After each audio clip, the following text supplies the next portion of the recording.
Тэгэхээр өндөр гэгээний тухай сөрөг одоо түүхийн үзэл санаа 20 дугаар зууны үндсэндээ 1950-ад оноос хойш албан түүхэнд дурддагдж эхэлсэн. Өндөр гэгээн бол хар пяадлын төлөөлөгч байсан. Энэ нь бол Чингисийн угсаатай холбоотой. За өндөр гэгээн шар пяадал болж хувирсан. Энэ нь бол хутагт байсан учраас. За өндөр гэгээн уруугчийн дүрд орсон энэ 1691 оны Долон нуурын чуулга.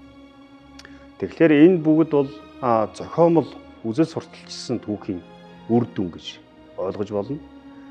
Гэтэл бодит байдал дээр бол тэр Чингис хааны алтан ураг, Монгол бурхны шашны дэг, соёл, урлагийг цэцгэлэн хөгжүүлсэн хутагт за 1691 оны Долон нуурын чуулганд бол ямар нэгэн гэрээ хилцэл хийгээгүй.